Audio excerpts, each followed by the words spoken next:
Well, good evening all. I think we are now live. I'm just going to wait for a little half a minute longer to check that we've got our audiences in.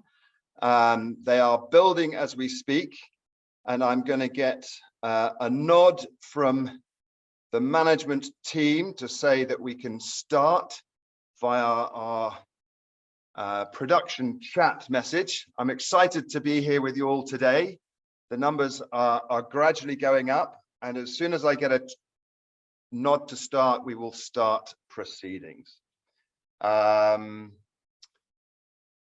Wonderful cold November evening at last. It's now starting to be the temperature we need it to be. It's now 1 minute past 7, so I am good to go. Ladies and gentlemen, good evening and welcome to the Marine Conservation Society's annual general meeting. Thank you all for joining us here. My name is Mark Haviland. I'm the Vice Chair of the board, and I'm thrilled to be your host for this evening's proceedings.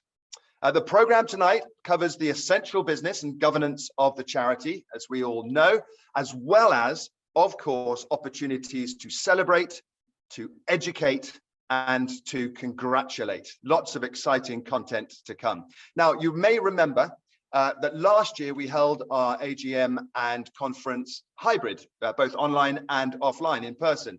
And that was in accordance with our articles of association. But you may also remember that we reviewed those articles, and via a special resolution, the articles have been renewed, allowing us to hold our AGM wholly online tonight. So thank you all for joining us. As well as being online only, it's also members only. So a special thanks to you, such important people, being here and part of this important process. Now, a couple of key admin points. Throughout the meeting, all sessions will be moderated by members of the team. And do make use of the chat function you can see at the bottom of your screen for general comments about what you hear. You can cheer what you hear. Any challenges that you have, please put them in the chat. Next to that, you'll see a Q&A function. That's specifically for questions to go to the panelists a little later on. So please do use that. Captions are also going to be live throughout. They automatically come on, but you can turn them off and on. You can see at the bottom, you've got a captions option. We will be recording the event and captions will appear on the final recording that will be made available. So now on to this evening's business. In just a few minutes, I'm going to introduce you and hand over to the chair of our board, Amanda Nobbs. She will be looking back at the year, and then we will look forward to the future with Sandy Luck, our Chief Executive Officer. But before that, we're thrilled to present a fabulous video created by the team that shows the impact that the marine conservation has had this year. Please enjoy.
such a huge pleasure to support the Clean Seas appeal.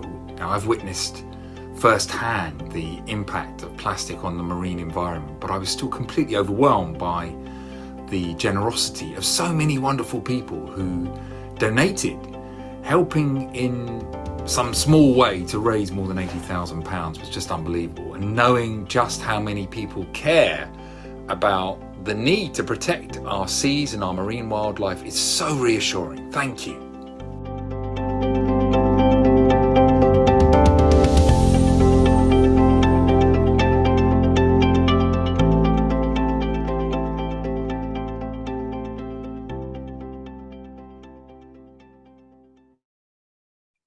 Good evening. It's great to have an opportunity to share our achievements and ambitions.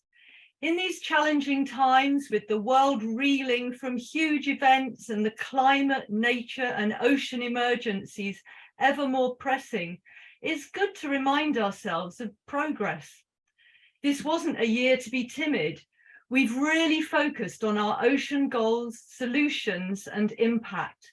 This year saw big steps forward in our ambition for a third of our seas to be truly protected so nature can recover.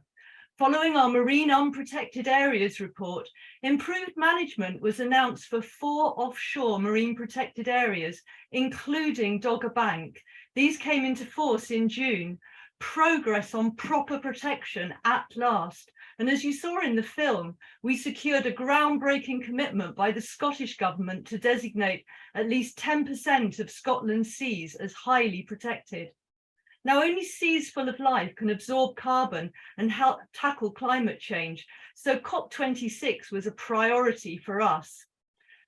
In Parliament, we formed a cross-party group of blue carbon champions. So 17 MPs were invaluable in raising awareness in debates in the run-up to COP. At the conference in Glasgow last November, I'm so proud of the way of our team influenced negotiations, undaunted by being told that marine issues were to be confined to the fringe. We played a huge part in getting ocean issues included in climate commitments, putting the role of the ocean on the agenda for all future COPs. The poor state of our ocean means it's not enough to protect what we have left. We need to help our ocean to recover. 20,000 native oysters returned to Dornoch Firth over a century since their extinction there due to overfishing. That was a real milestone. Our second ocean goal is that pollution levels show a clear downward trend. This year saw an incredible step forward in our efforts to stop trillions of microfibers from washing clothes getting into the ocean. Grundig, with whom we've been working closely, produced the world's first domestic washing machine with a factory-fitted filter to capture microfibers. On a negative note, I think we have to record that sewage pollution has been nothing short of shameful, and that's something that we're determined to address this year. Encouragingly, our Great British Beach Clean 21 results saw beach litter drop 35% compared with 2018. Our data provided evidence for regulations to remove plastic from wet wipes and a ban on single-use plastics in Scotland. Our third ocean goal is for fish stocks to be at sustainable levels. Have you downloaded our revamped Good Fish Guide app yet? This year, the 2-year project is enabling ever more of us, including businesses, to make sustainable seafood choices. Our aquaculture team continues to play a leading role in improving the sustainability of fish farming. A new standard for feeding certified farmed fish comes into effect soon. Our fourth ocean goal, one ocean for everyone, continues to underpin everything we do. You'll have seen in the film just how important our work with young people and volunteers is to us. Our new ocean learning resources for schools and the launch of our Youth Ocean Network were highlights. The community focus of our work in the UK overseas territories grows ever stronger, where we help to secure 1.6 million for vital ocean conservation work. Now, none of this would be possible without the generosity and passion of our supporters. The players of the People's Postcode Lottery are our biggest donors, contributing £750,000 this year. We made some great new partnerships, including Fat Face, Bico Grundig, Nivea, and Brasserie Blanc. Our ocean ambassadors have been simply incredible. Simon Reeves spoke movingly in our BBC Radio 4 appeal, and comedian Zoe Lyons donated her winnings from Celebrity Mastermind. The thing I really want to emphasise is the way that by coming together as staff, trustees, ocean ambassadors, and in the many ways you all support us, we can make a difference. I just can't thank you enough. Our ocean, and indeed our planet, needs us to succeed. I'm now going to hand over to Sandy, who's going to look to the year ahead. Thanks very much, Amanda. And of course, we're going to continue to build on all that progress that Amanda has been describing. And it is really, really important that we do that, because just this year, the UN declared an ocean emergency alongside the nature and the climate emergencies that we already know about.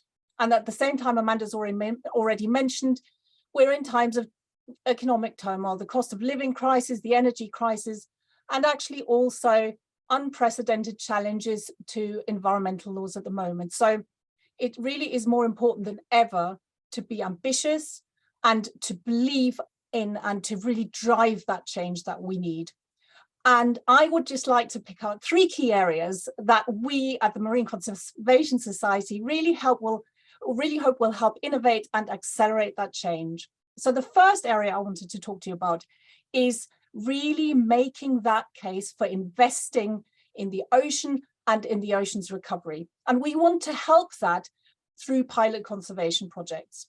So we already have, 16 or more even practical conservation and evidence gathering projects around the UK. For example, that oyster restoration project with Glenmorangie and the Heriot-Watt University in the Dornoch Firth in Scotland. Our aim is to build a whole programme of community-based ecosystem restoration projects that will help gather and provide not only the ecological, but also the social science data that will help support marine recovery. And that will also then help us influence effective regulation, and those 2 things together, we hope will really help drive and encourage that investment in the ocean and in ocean restoration that we need so much. The second area that we're really looking into is building marine conservation in Wales, because there is a real legal and political commitment in Wales to deliver sustainable seas, sustainable communities and sustainable businesses. And we will build on that to influence policies on marine planning, marine protected areas and sustainable fisheries management. And not only that, we're also involved in some of those conservation projects in Wales. So we're leading on developing the marine conservation side of a really ambitious species recovery programme in Wales that's called Natura Ambith. And we're also developing a community engagement project in North Wales, where we're really hoping to increase the knowledge and the understanding of local communities there in relation to their influence on the ocean and the ocean's influence on them, so that they can engage and become active on behalf of the ocean. And then not only that, we're also involved in reviewing changes in the GCSE curriculum in Wales. So by 2025, we're hoping that children in their GCSE courses will be learning all about the ocean. The third area that I wanted to pick out is exploring and enabling sustainable aquaculture. That's all about farming of aquatic animals and plants. And it's a huge economic growth area across all 4 nations in the UK and actually globally. And it's really, really important for food security, for environmental impacts, climate change, lots of things. And it has huge positive potential impact if it's done well. And it can involve catastrophic environmental change if it's done badly. Now, there are lots and lots of opportunities in sustainable aquaculture, and we really want to influence and shape that. There are new products and markets, seaweed aquaculture and also seaweed processing via community companies, really exciting developments. Restorative aquaculture, which helps improve water quality, it helps recover ecosystems, and it even enables carbon capture. So we really want to do all that. And as always, it depends on good regulation across the UK, and we're on that too. Obviously, we are still, as Amanda's already mentioned, we're still going to be focusing on other things too, tackling pollution, fighting sewage pollution. Francesca later is going to be talking about our Stop Ocean Poison campaign. We're also going to be really working more and more with our volunteers and youth and supporter programs to provide more opportunities for engagement, which I think is the sign for me to stop now, and the perfect opportunity to just say a massive, massive, huge thank you, to our members who have supported us through thick and thin, through some challenging times, more to come, really important work. We couldn't do it without you. A huge, huge thank you. Mark, back to you. Thank you, Sandy, and thank you, Amanda. Two great insights, what's been done, what we are going to do, and what the plans are. And you know, it's ambitious, it's exciting, it's optimistic. It's so great to hear of all these projects and goals that the teams are working towards. So fantastic. Thank you both very much indeed. I now have the pleasure of introducing to you Dr. Francesca Bevan, our chemical pollution specialist at MCS, who's going to be talking about the invisible chemical disaster that is threatening our oceans. Francesca, over to you. Thank you very much, Mark. I'm just going to share my screen. Thank you, everyone.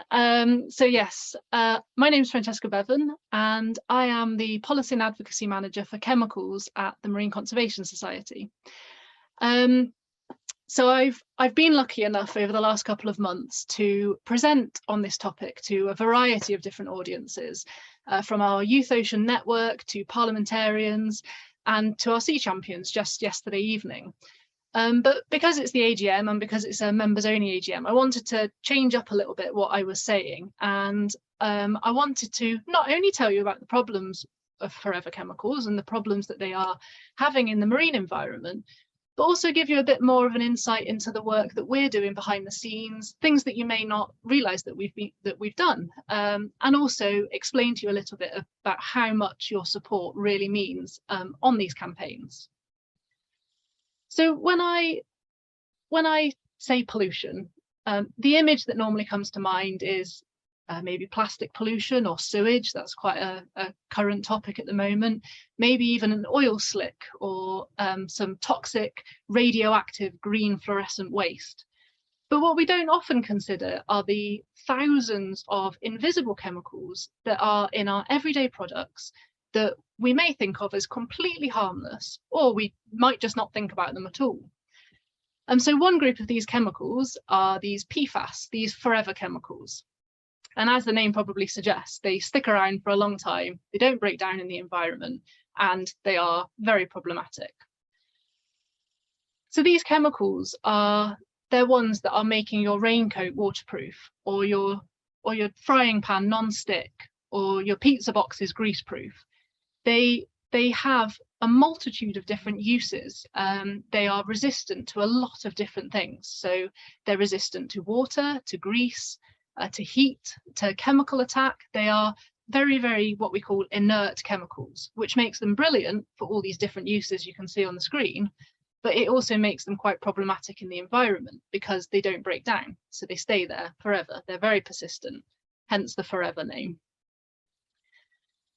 So these forever chemicals, they have been found everywhere, not just in our products, but in all water on Earth. They are in rainwater, they're in sea spray, they're in our rivers, they're even in our drinking water.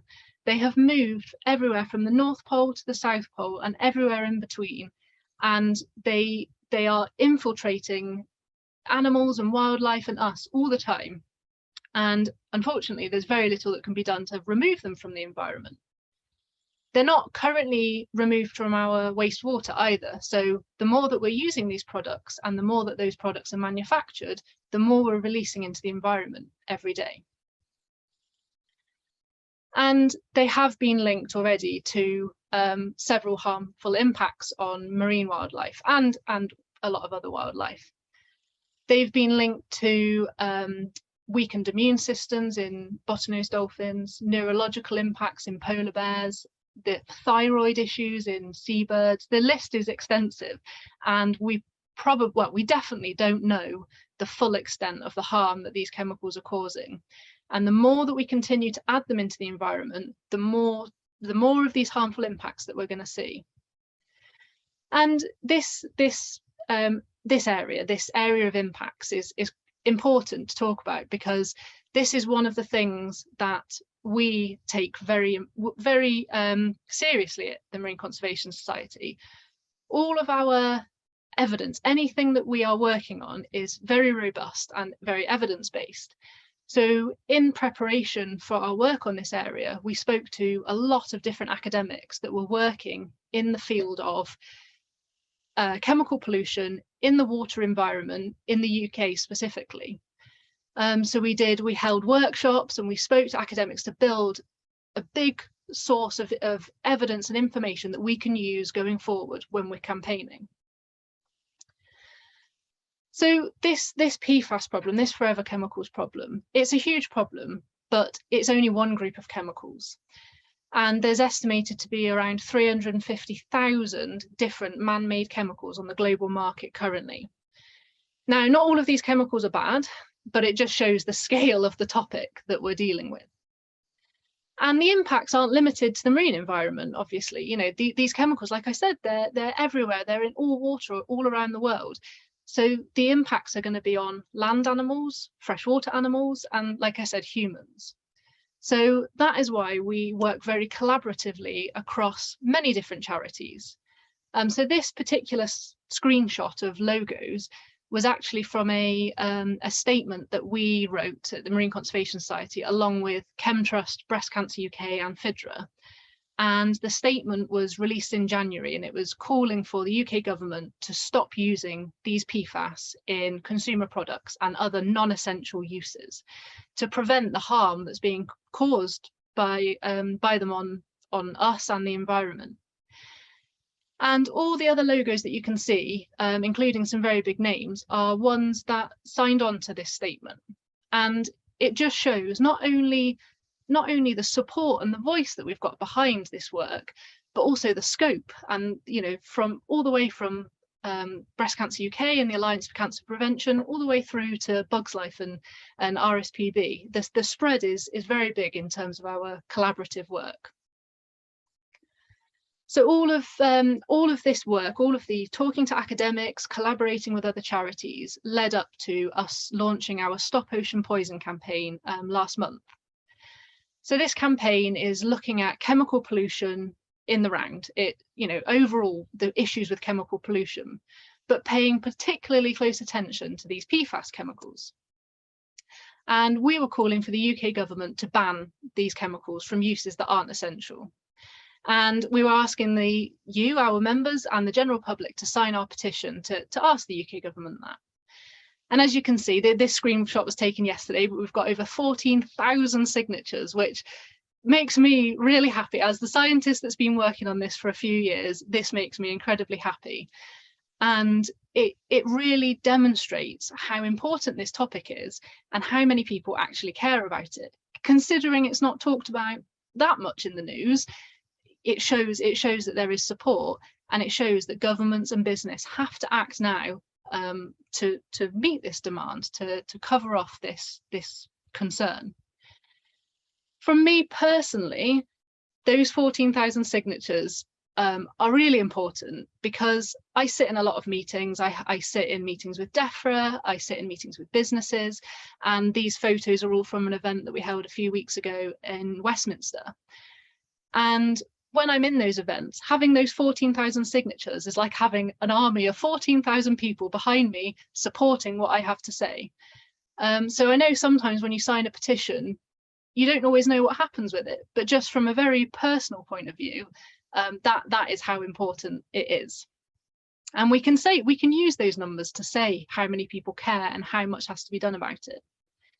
So this particular event, like I said, was held in Westminster, and it was very well attended, considering it was the day that we actually had a change of Prime Minister. So I think it was, considering the political climate, it was very, very well attended, and we had a lot of interest in both our Stop Ocean Poison campaign and other ocean solutions that we were providing on this day. So I just wanted to end my presentation by saying thank you very much. Thank you for listening. Thank you for listening to any of my other talks if you have attended in the last couple of months. And thank you for engaging with this topic. I know it's quite a heavy topic. It can be quite a scary topic. And I really, really want to thank you all for all your help, all your support, and all your signatures. And I'll now hand back over to Mark.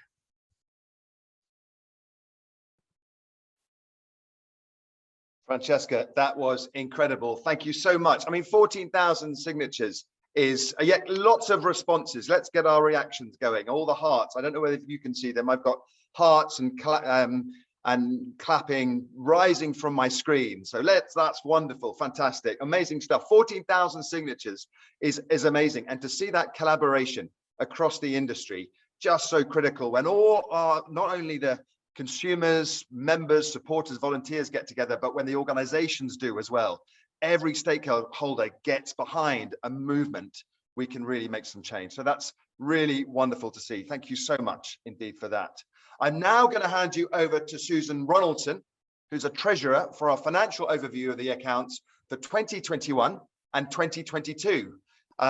Please get those questions coming in if you would like to ask. We're going to go to the Q&A with the board and the executive team right after Susan. Susan, over to you. Thanks, Mark, and hi everyone. As Mark says, I'm Susan Ronson and I'm treasurer of the MCS. As you know, there's never been a greater need to protect our ocean, and as a board, we're therefore really ambitious to grow the charity and the important work we do. However, we really must balance this ambition with careful stewardship of our resources and the funds entrusted to us by our members and our donors. We've taken this balanced approach and it's allowed us to safely steer the MCS through the pandemic. And it now means we have a good financial foundation from which to navigate the current challenging economic conditions. 2021 last year was planned as a year of growth, and we were really pleased to be able to increase our expenditure by 15% to 4.8 million.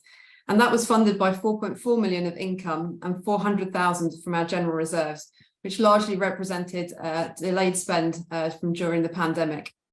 So I just wanted to share a few key figures that sit behind those overall financial results with you. So I'm hopefully going to share my screen, which is this one. Okay. Hopefully you can see that. So our income rose 2% last year, and it comes from a broad range of sources. Our biggest source of income remains from our trusts and companies, who donated £1.9 million last year. And we also generated 650,000 from our fantastic members. So you can see what an important portion of that overall income that is. Our biggest areas of growth were in individual donations, which at 533,000 were up 22% on the prior year. And we also had a 45% increase in income from royalties and sponsorships at 474,000. Our remaining funds were made up of grants, legacies, and income from beach cleans and education activities. But how did we spend that money?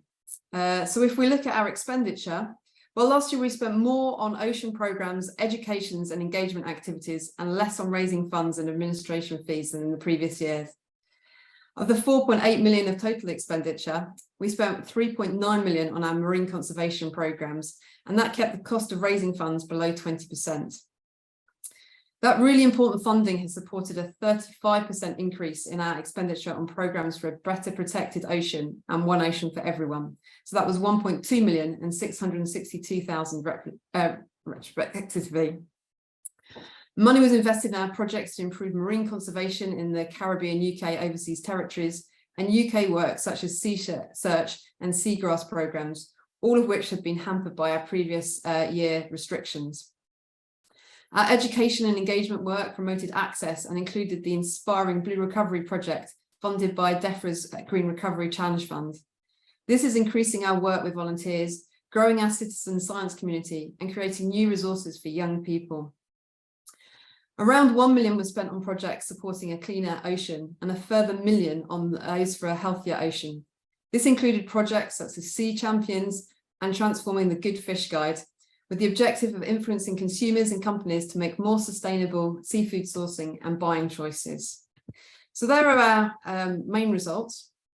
But what does that actually mean for our financial position? So with the good financial management, we've meant that we've ended the year holding 1.6 million in unrestricted funds. Now 1.2 million of that is in our designated contingency fund. That's equivalent of around 3.5 months of unrestricted operating costs. And it meets our policy of having 3 to 4 months of funds set aside to make sure that we maintain our conservation programme in the event of a shortfall of income. We have an additional 0.4 million in our general fund, which we'll use as we continue to expand our conservation programmes. And we also have a further £840,000 in restricted funds, which have been provided by donors for specific purposes. And we'll use these as the projects on those are completed. Overall, therefore, our financial position at the year end gives us some security as we experience the current very difficult economic landscape. It is proving more challenging to raise income, and undoubtedly 2023 will be a more difficult year. So it really is true that we value the support of our members more than ever in helping to ensure that we can fund our important programme of work. So that's a brief overview of our finances, and I'm going to hand back to Mark.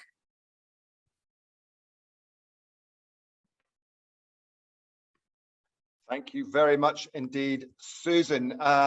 Amazing. You know, these are tough times for everybody, but you know, you can't save the oceans unless you're really good at organization. You can't save the oceans if you're really good at managing finances. And the team is really proving that is a skill over these straightened times.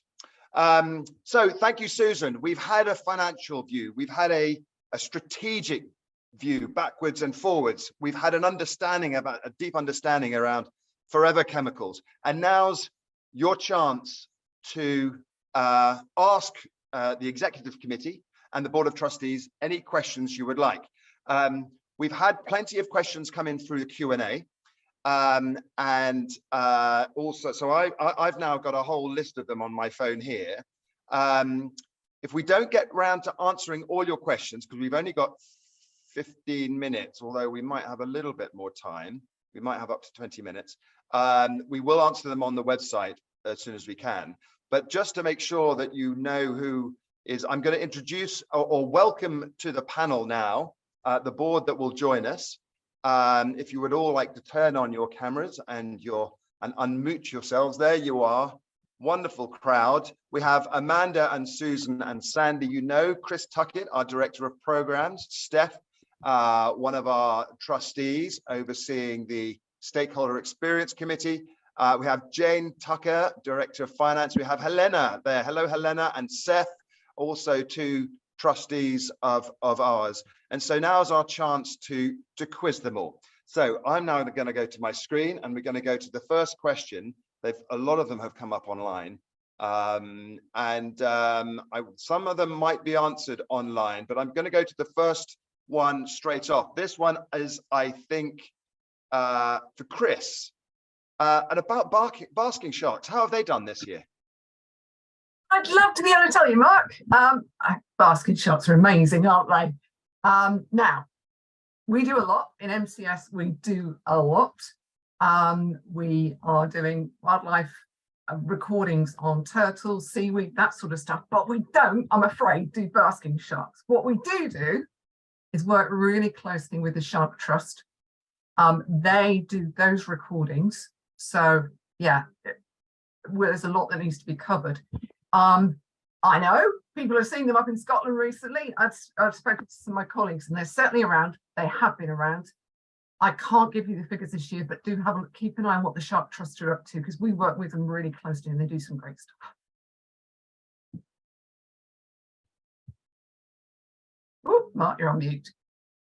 I am. Thank you very much. Thank you for that. And I'm going to rattle through a couple of these now. Chris, I'm going to ask you one more. In fact, I'm going to ask you two at the same time. Situation with the Norfolk coast, MCZ, and also What are we doing to minimize sewage dumping into rivers that get into the sea? Okay, Norfolk coast is amazing. So it's basically got a chalk bed underneath the Norfolk coast going into the coast, which means that it's incredible from a wildlife and seabed point of view.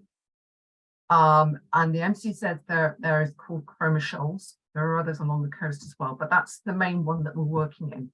An amazing place. We've been there for several years working on our Agents of Change project.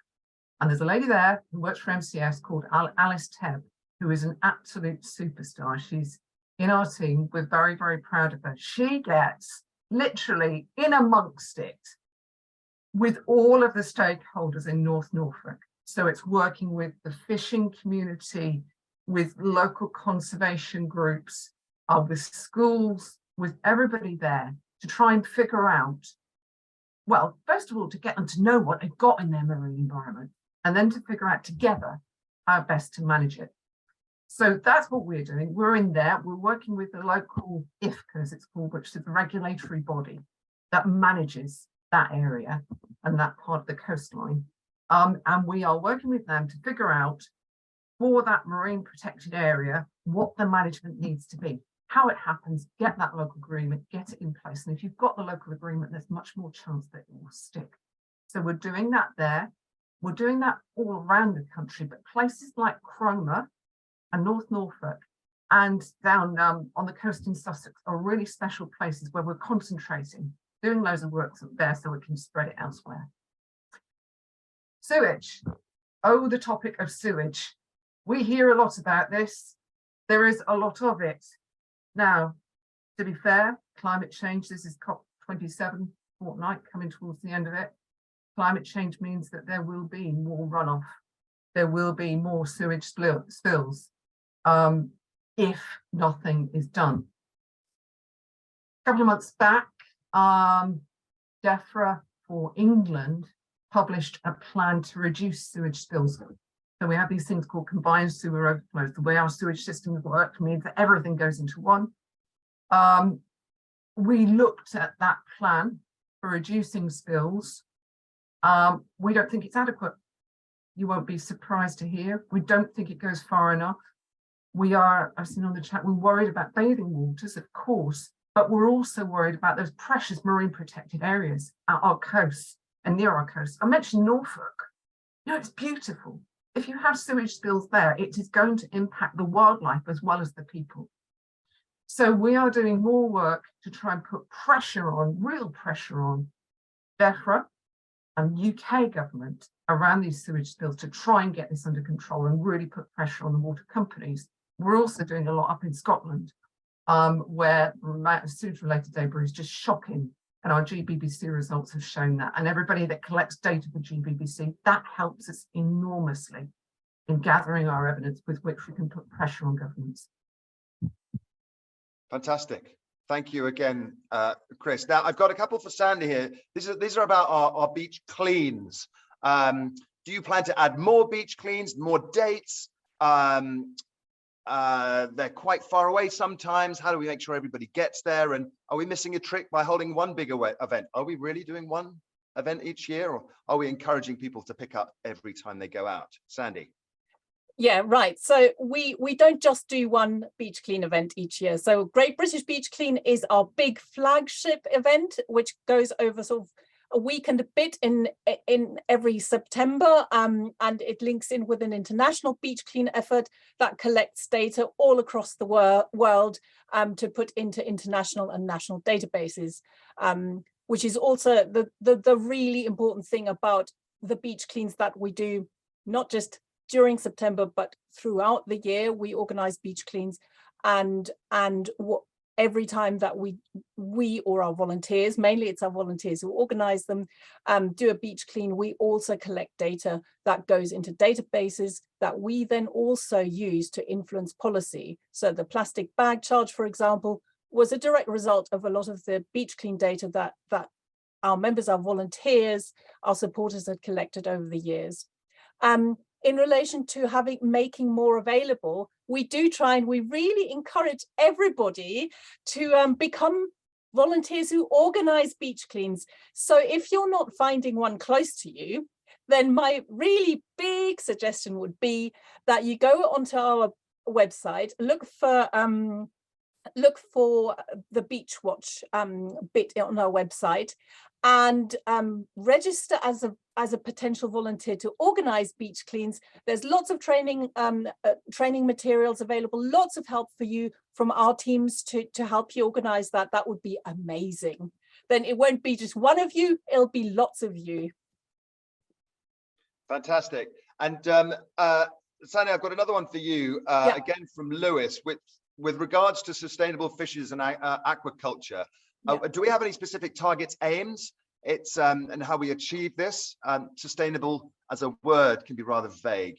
Yeah, and it's, sorry, Mark, sorry to interrupt. Yeah, it's really true. The definition of sustainable is famously fishy and slithery, and it's, you know, we can use it a bit loosely, but what we do is there's so much behind when we say sustainable or more sustainable fisheries. So first of all, we've got the Good Fish Guide. The Good Fish Guide provides ratings on different fish that you can buy in the supermarket, and those ratings are based on stock status. You know, what's the health of the fish stock that you're looking at buying. It's based on the fishing method used and on the impact on the environment. So our ratings in the Good Fish Guide go from red, don't touch, don't eat, it's vulnerable and really endangered, to green, saying you can eat this safely, it's in a good state and it doesn't damage the environment too much. So that's one way in which we look at the relative sustainability of fish. The other one is that we really work on fisheries management policy. And so what we've been doing lately is we've been trying to influence, first of all, the Fisheries Act, which was passed a few years ago, I think 2020. And now we're working on fisheries management plans and the joint fisheries statements. And there we are really trying to push for those principles that are in the Act, which are about ecosystem-based management, sustainable fishing levels, which are linked to maximum sustainable yield. So that looks at the status of fish stocks. We really insist on the fact that fisheries management needs to be based on scientific evidence, and we also really asking for remote electronic monitoring with cameras on boats, because that's a really good method of looking and following what is being caught, measuring it, and then putting it back into the scientific evidence base. So there's lots of ways that we work on this without actually defining the word sustainable in this context. I hope that makes sense. It does. Thank you very much, Sandy. Now, I've got one for our trustees, and they can put their hands up, who would like to answer this. What are the board members most excited about in the coming year? A particular area of work. What are the board members most excited about? Who would like to take that one? I'm just trying to see Helena, Seth, Steph. Who's going to grab that question? Steph, over to you. Thanks, Mark. I can talk about my area that I'm helping on, which is the marketing, fundraising, and customer experience part of what we do. We've got a fabulous new marketing director, team leader, in Jennifer Mitchell. She's just joined. And we are going to, our agenda is absolutely cram full. So we've got to address some of the membership questions, which have already come up in the Q&A. We've got work to do on our database and all our marketing technology. We're always looking to ways to improve the website and the web experience, and in fact, the whole digital ecosystem for what we do. So we're really, I'm really looking forward to the marketing transformation of what we've done, of what we're going to do to keep up with the transformation in the rest of the organization and all the fabulous work that's being done there. Fantastic. Thank you, Steph. Helena, Seth, can I ask one of you to volunteer your hopes and fears? Helena, over to you. My hopes are fair, Mark. You're building it up. No, I think I'm probably sort of foreshadowing some of the activities that we'll carry out throughout the AGM part. But I am really excited that we will be joined by new trustees who will bring their skills, knowledge, expertise, and difference in perspective to what is already, I think, a fantastic team. And if I'm allowed to sort of comment on another thing, I think it feels like the world is waking up a little bit more and a little bit better to ocean. At least this is what I see in my world. So I'm excited to see what companies and what society at large will do in the next year. I am I'm cautiously optimistic. Thank you, Mark. Thank you very much indeed. Wonderful. Well, listen, I think I've got this one for Amanda, which is about how we keep conservation, and maybe let's specify that marine conservation really high on the agenda when it comes to the climate change debate, which doesn't often bring in the marine environment as much as it should. I think the approach we have to take is that the ocean is such a key part of the solution, and that's where the exciting breakthroughs lie for me. And I think that a lot of companies, as well as politicians, are now actually starting to grasp the significance of that. And I think it's worth just reflecting on the fast progress that we've made in getting a washing machine that filters out microfibers. One of the ways we've made such fast progress is actually by working directly with companies and with investors rather than necessarily going through the conventional political channels. So I think new ways of working are proving to be really exciting. And I think this focus on ocean recovery and making things better, it's such a positive win-win message. It's a message of our time, and one that we are really well placed to promote and demonstrate over the coming year. Excellent. Thank you very much. And we just hope to see each of these COPs, the marine natural assets, the nature as an asset, becoming much more of a high profile consideration. I really like this question from Debbie, and I'm going to throw it to Sandy, if that's okay. What is the difference between a cleaner ocean and a healthier ocean? Yeah, that's a really good question. And that's what the answer to that is one of our making, because we wanted to, what we do is we work on fisheries management, and we work on marine protected areas and biodiversity, and we work on pollution, and we pollution is about cleaner seas. The marine protected areas and biodiversity is all about managing marine protected areas, etc. So it's better protected ocean. And then healthier seas was what we called fisheries. But you're absolutely right that that it's all one, really. We're just trying to make distinctions and break our work down. It's all the same. Healthier, cleaner, better protected is all about one healthy ocean. You're absolutely right. Fantastic. Next question, I'm going to go straight to, and this might be for you, Sandy, or you can delegate. But I'm going to ask this question about COP, but the next question is going to be, I think, probably for Susan, which is a question about the cost of living crisis. We are all going through straitened times. How is that going to affect? Are we still going to be able to support? Oh, is the charity worried about our future income streams? Any thoughts on that? I think I'll give you a little bit of notice on that question, Susan. But Sandy, will MCS be sending anyone to COP15 to represent us? At the moment, we are not. Sorry, what was that? Oh, I thought you were. Sorry, Mark. I was just volunteering if you were going to send anybody. I'll go, but carry on. Sorry. So unless Chris knows otherwise, because we were still looking at this, we are planning to do a lot, to communicate a lot and talk about the biodiversity convention of the parties, because it's really, really relevant. 30 by 30 is something that the UK government is really leading on, and that means that 30% of land and sea should be well managed and protected by 2030. So 8 years we've got, right? It's an important date. And it's really, really important that the ocean becomes part of that. The Biodiversity Convention has not covered oceans and marine conservation as well as it might have done, or as it might do. We are really going to push on that and make the connection to climate too. Chris, is there an update? I've got a conversation with somebody tomorrow about that, Sandy, actually.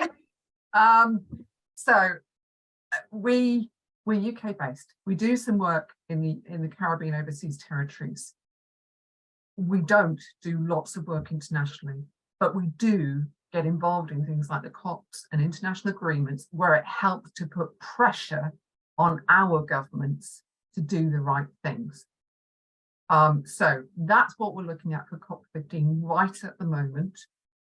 If there is use to us in going there, we've got observer status. That means that there's a door half open for us and we can go.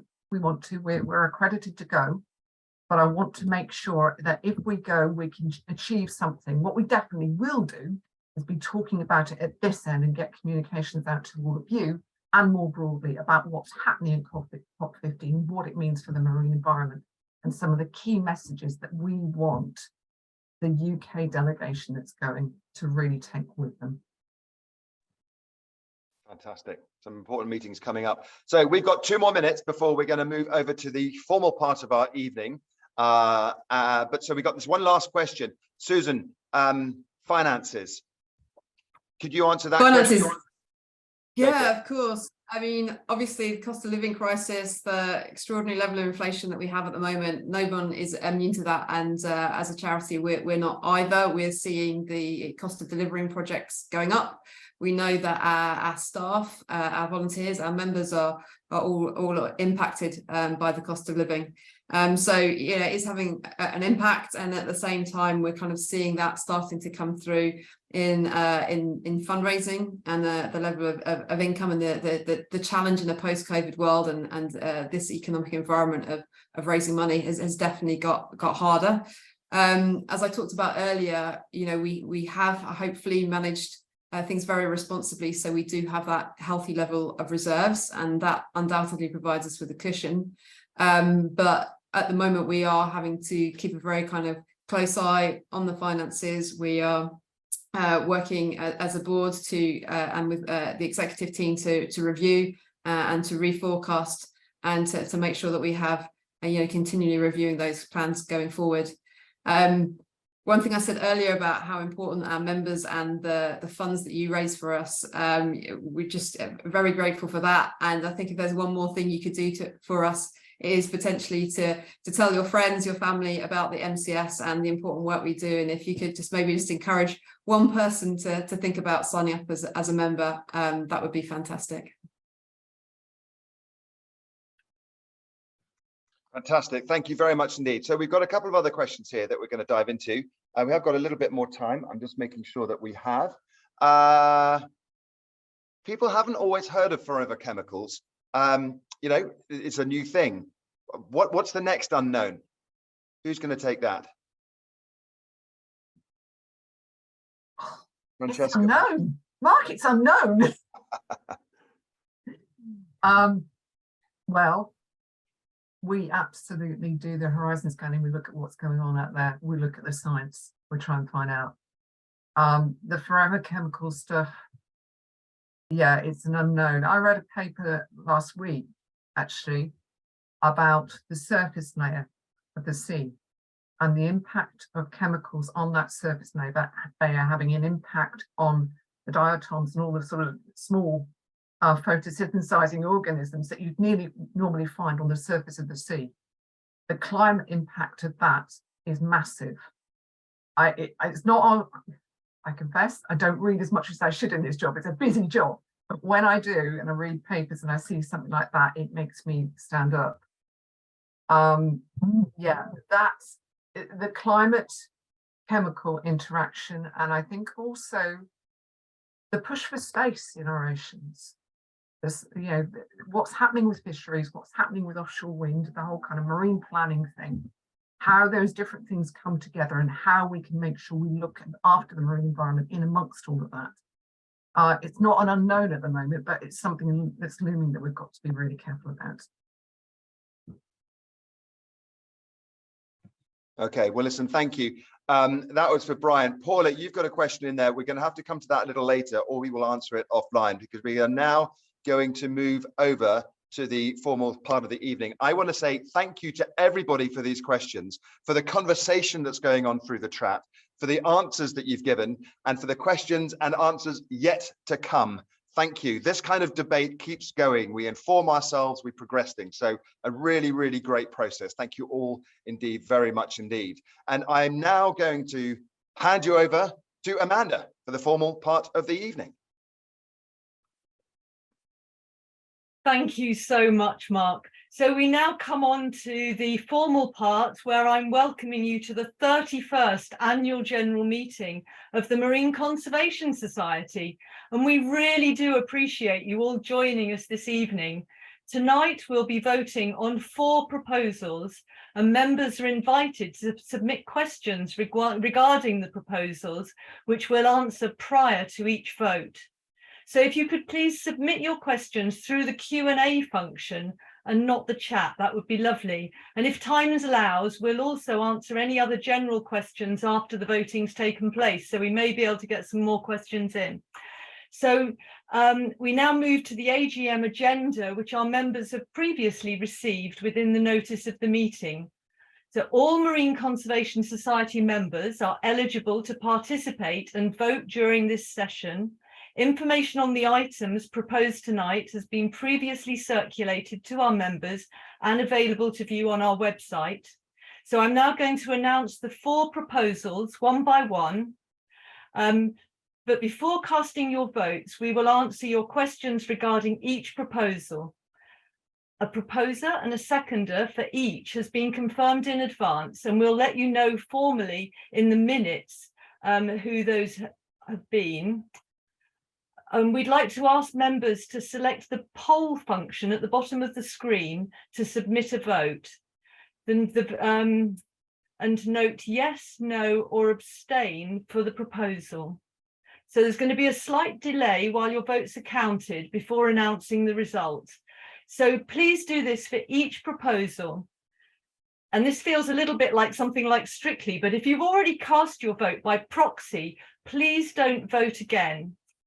And before we begin, I'd just like to make sure that we check through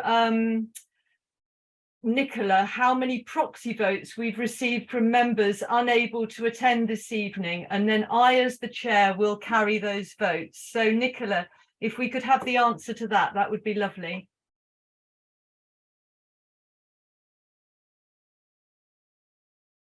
I can't see it at the moment, I'm afraid, but I will let you know what that is as we add up the votes. Just double checking. Sorry, we've had 13, apologies, it's just come through. So we've had 13, lucky for us, I hope, proxy votes that will be added to any of the votes that come through this morning. Come through this evening while we're doing the votes. And Mark is going to be monitoring the questions as they come through. So the first item is to approve the minutes of the 30th annual general meeting held on the 2nd of December 2021. Mark, are there any questions that we should answer on this? There are none live at present. Lovely. So in which case, if you'd all like to cast your vote now.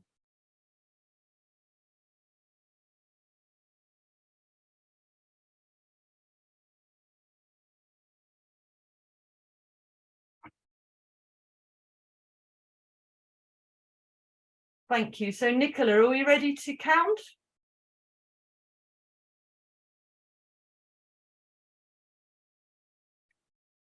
Thank you. So I can confirm that that vote is carried. So we now come to the second vote, which is to approve the financial statement for the year ended the 31st of March 2022 and the reports of the trustees and auditors. Mark, are there any questions? There are no questions. Thank you. So again, if you'd like to cast your votes, please.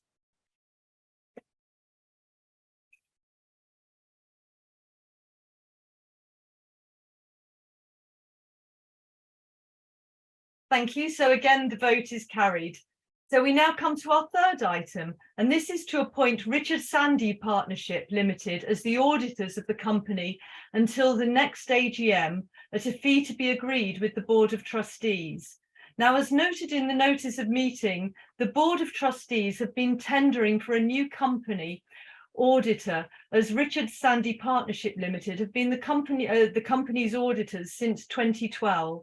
It's proposed that Richard Sandy Partnership Limited will continue as the company's auditors until the tender process is completed, and we thank them for their work on behalf of the company.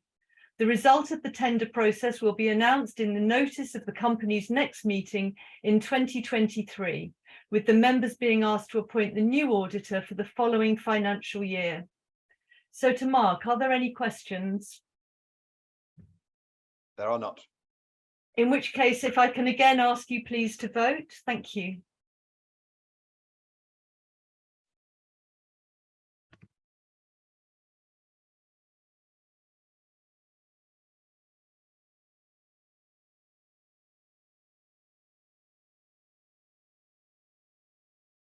And the vote is again carried. Thank you very much. So we now come to the fourth item, and this is where I would like to take the opportunity to introduce our newest members.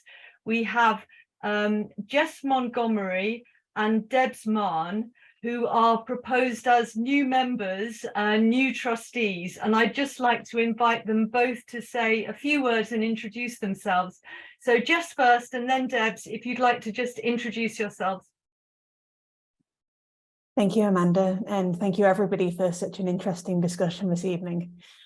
Hi, I'm Jess Montgomery. In my day job, I work on artificial intelligence and data policy, examining how we can use technology to benefit science and society. But I'm really excited to be joining the MCS board to help apply some of that insight from my policy work to help further its objectives. Thank you so much. And Debs. Diolch yn fawr iawn pawb, thank you. I'm very excited to be joining the board this evening and hopefully to bring my experience in fundraising and volunteer management into the mix to help with MCS's incredibly important and ambitious programmes that we've heard about this evening. For a bit of context, I'm based in North Wales and I've worked in community fundraising and engagement-based roles in Wales, the northwest of England and the Isle of Man, as well as in national campaign development, appeals management and volunteer and support of stewardship roles.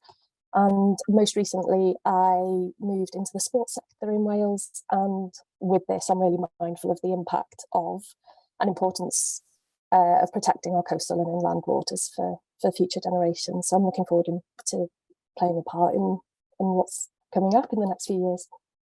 Thank you again so much. And I hope you'll all agree a really exciting prospect for MCS to bring in these new talents. But I turn to you and invite you to elect Jess Montgomery as a trustee. Can I please have the answer to that?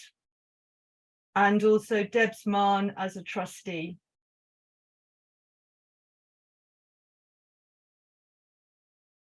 If you'd like to cast your votes.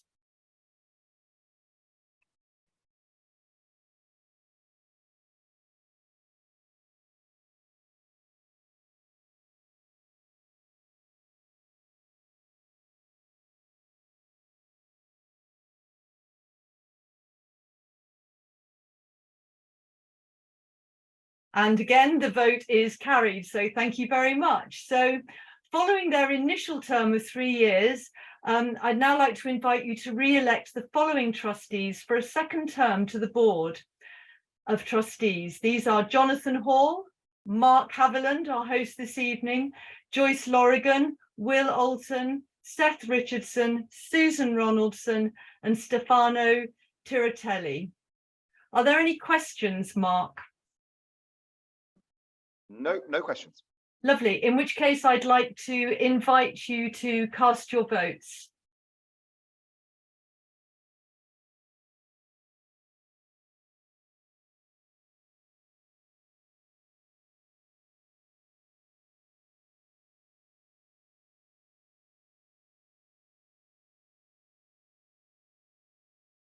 And again, the vote is carried. So thank you. We now come on to note the resignation of Emily Cunningham as a trustee.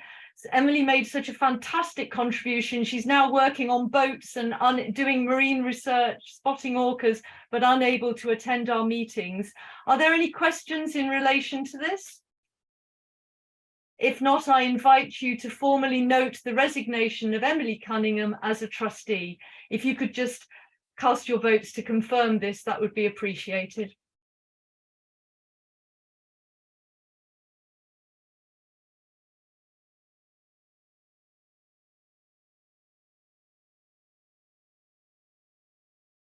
Again, I think that, thank you, that is noted. And that now concludes the AGM business. So I will now hand you back to Mark. Thanks very much. Thank you, Amanda. Expertly done, wonderful stuff. And thank you all for your involvement. Clearly, it's an operation that needs to be done really precisely. So we manage the organization, our resources, and our organization very well. So thank you all for your involvement in that. We now move on to what is, I think, everyone's favorite part of the evening, the awards. Every year we take this opportunity to say thank you to our amazing community of supporters all over the country. And these fabulous people throw themselves wholeheartedly into a whole range of activities to protect the ocean, to share their passions, to support the work that the team are doing through fundraising activities, beach cleans, school projects, bike rides, runs, cake bakes, haircuts, the March of the Mermaids, so much more. All this to showcase the creativity and the dedication that we rely on. So I'm now delighted to introduce the winners of this year's awards. And if you'd like more information on the winners, this will be available on the website after the event. So feel free to get with those reactions all the way through this bit. I'd like to see hearts and celebratory movements and emojis fly up through our screens as we go through these wonderful winners. So we begin with the fundraiser of the year. Now, our fundraisers continue to inspire and influence not only their friends and family, but all of us at the Marine Conservation Society. And this year's winners are no different. Cliff Carder has been phenomenal at organizing many fundraising events over the last few years, including, if I'm going to try and say this correctly, a ping pongathon, a cycle ride to Paris, and a dragon boat race. His enthusiasm in motivating staff and sharing the amazing content from all of these events has paved the way for a successful and a joyful partnership with Mayor Brown. And we're delighted to name him our 2022 Fundraiser of the Year.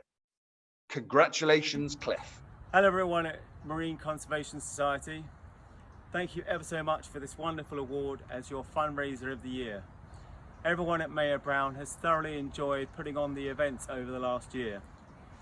I thought it would be appropriate to wear one of our football shirts as we put on two excellent five-a-side football events, football charity tournaments over the last year. Last November, we put on a 24-hour ping pongathon involving colleagues from across the office. Most recently, in the summer, just up the river from here, we entered the Dragon Boat Challenge in Kingston upon Thames. It was great to have Ali Selby along from Marine Conservation, who joined in the fun that day. Thank you all once again for this wonderful award. Thank you. A fantastic winner there. So we've all seen the coverage of passionate young people demanding action in the face of the climate emergency, and it will come as no surprise that the charity has continued to be supported by creative young minds, young fundraisers this year too. From hikes, bikes, bakes and cakes, children sacrificing their birthday presents to help save the seas. Thank you all. So this year's young fundraiser of the year is Louis Bond. Fantastic. Let's get those emojis going. He took on the arduous challenge of cycling from his home in Bradford all the way to Glasgow for COP26. Not only did Louis raise over £1,000 for the charity, but he also worked at COP26, and emphasized the power of cycling, something we should all do a lot more of. So congratulations, Louis. Hi Marine Conservation Society, thank you very much for awarding me Young Fundraiser of the Year. For my efforts last year, I cycled from Manchester to Glasgow to work on COP26, just to kind of raise awareness for cycling as a greener mode of transport, and I thought that you guys would be best suited for the funds because of the amazing work you guys do just to support all the marine ecosystems around our country and things like that. Thank you very much, and I hope to raise funds for you again in future. Fabulous stuff, Louis. Really, really wonderful to see.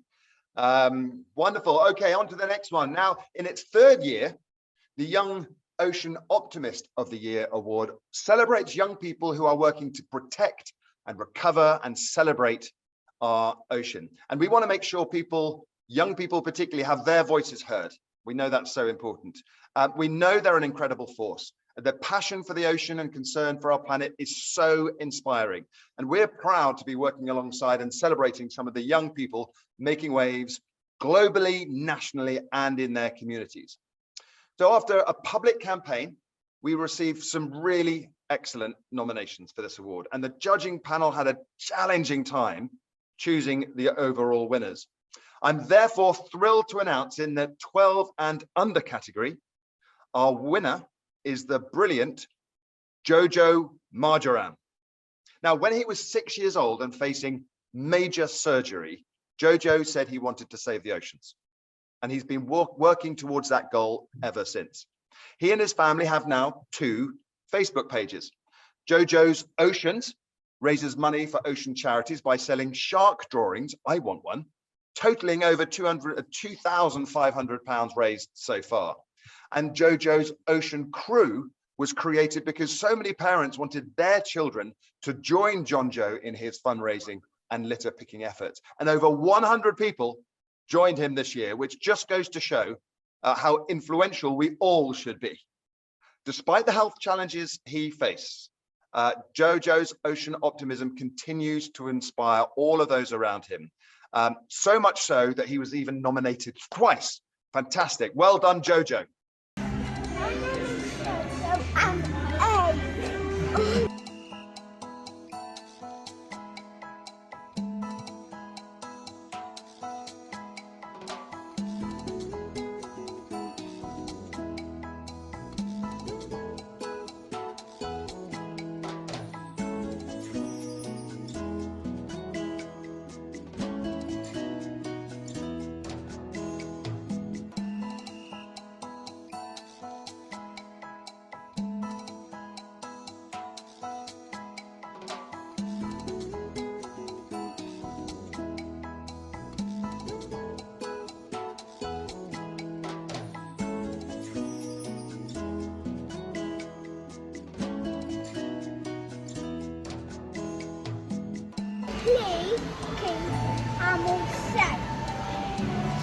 And what's your password?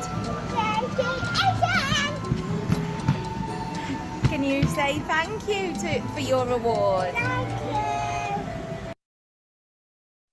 Simply amazing. What a story, what a boy, what a family, what a result. Just absolutely fabulous. Thank you. And congratulations to you, Jojo, for being a true optimist and champion. We can learn a lot from you. Wow. And now in the 13 to 18 age category, our Young Ocean Optimist of the Year is the fantastic Lucy Davies. Now, Lucy is a passionate environmentalist, of course, and a member of our Youth Ocean Network, and frequently participates in beach cleans and other events to help remove litter from the marine environment. She has used her platform not only to raise awareness of the threats the planet is facing, but support others, crucially support others who have the same mission, campaigning for and supporting climate education in schools in the UK and overseas, and championing the role of women in STEM, science, technology, engineering, and maths. Lucy, congratulations. Hi everyone at the Marine Conservation Society. I just want to say a huge thank you for giving me this award, and I'm honoured to accept it. I hope I can continue to make people proud by encouraging young people like myself to be a part of the solution, whether this is taking part in beach cleans or activism, or even taking the step to study at a university and be part of the solution later on in their career. I hope that I can help protect the 3 species that I spoke about in my EPQ, like blue sharks, orcas and Atlantic bluefin tuna, and on top of this, many others, because there are a lot of fish in the sea. And yeah, and our oceans are just so important to us and humanity, and it's very important that they are protected. Thank you. Well said, Lucy. Fabulous stuff. If that was a little bit quiet, you can listen to the video again, but whack the volume up on your laptop or your computer if you need to. But just inspiring stuff. It's also worth saying congratulations to all of the nominees for that award. There are so many people doing really valuable things, and every single one of them will no doubt get the reward of love from their community, and we will recognize them all as much as we can. So thank you all for those nominations and for those awards. Now we finally come to the Outstanding Achievement Award. Now, as though it were possible to be even more outstanding than the winners that we've already recognized this evening, this award is our annual opportunity to raise the roof once more for someone who has gone consistently above and beyond. So this year's winner of the Outstanding Achievement Award is Kerry Flockhart. Yay! Kerry is one of our Scottish sea champions and a key volunteer with the Marine Conservation Society. She recently organised a 3-day-long beach clean event on the remote island of Ulva, short ferry ride from Mull. The scale of the litter was huge. You can just imagine how it collects from the North Sea and the North Atlantic there. And Kerry pulled together the logistics all on her own of the whole event, including educational seminars, and even getting the fishermen to lend their boats to go and pick up the junk, and then arranging for all of this fishing related material to be recycled and then turned into new products. But that's not all. She brought learning to schools around Edinburgh through workshops and beach cleans. She organised another huge event, the Scottish Coastal Cleanup, from Aberdeen all the way to Berwick-upon-Tweed, in conjunction with adults with additional support needs. And she organised beach cleans for the Great British Beach Clean in September, and hosting our own Youth Ocean Network beach event. I mean, honestly, she's a true inspiration, and she is a worthy winner of the Marine Conservation Society's Outstanding Achievement Award. I started volunteering for MCS after litter picking at my local beach led me to walking and litter picking around the Firth Forth in 2020. Since becoming a sea champion, I've had so many incredible opportunities to be involved with group beach cleans, local river cleans, supporting and also delivering the Protecting Scotland Seas workshop into primary schools. I've helped organise a huge team effort that saw an incredible amount of marine litter removed from the shores of the Isle of Ulva. I've been able to help groups take part in the Great British Beach Clean and source the sea litter picks, and helped at different events like COP26. These things have all been made possible through my volunteering. It's an incredible honour being given the Outstanding Achievement Award, and I thank the Marine Conservation Society for both their amazing work that they do and also the ongoing support that they have given me. I can't wait to see where my volunteering for MCS takes me next. Simply amazing. A final round, a tidal wave, please, of emojis for all our winners tonight. It's just inspiring to hear these stories. And we know for every one award winner, every one nomination that we see, we know that there are hundreds more inspiring individuals of every age, of every background. And the more MCS can do to help those people be the inspiring consumers and citizens that they want to be, then we'll do that. So look at all these emojis. It's absolutely fabulous. So what a great evening it's been. Remember, if you would like to watch any of those videos, they'll be on the website. But it's now my job, sadly, to close the event with a final few words of thought and thanks. It's hard because it's been quite emotional listening to some of these stories. But thank yous are due, firstly to Francesca for her brilliant talk on the chemical threat our oceans are facing. This topic is going to be big next year, and the brilliant science, data, finance, policy, advocacy team members that we have are so critical in that fight. So thank you for representing them, and to all the speakers who spoke, and all the questions that came in and all the answers that came out. Really appreciate that. And to Sandy and Amanda for your inspiring leadership, and the entire team, a heartfelt thanks for your dedication to this cause, total and utter dedication to this cause, and for arranging tonight, which has been a lot of fun. I've certainly enjoyed reviewing all the content, and I can't forget my fellow trustees and new trustees who will continue to share their wisdom and guidance to the MCS team. And lastly, I'd like to thank all of you, our members, whose support we thrive on. Our thanks extends to you, your families, your friends, and to all of those people you have influenced. Looking ahead, the fight for healthy oceans must continue, and you've seen evidence of our strength and might to do that tonight. And it will demand our creativity, our perseverance, and optimism. Thank you for supporting us. Thank you for being here tonight, and let's together make sure that this coming year is a great year for our seas. God bless and good night.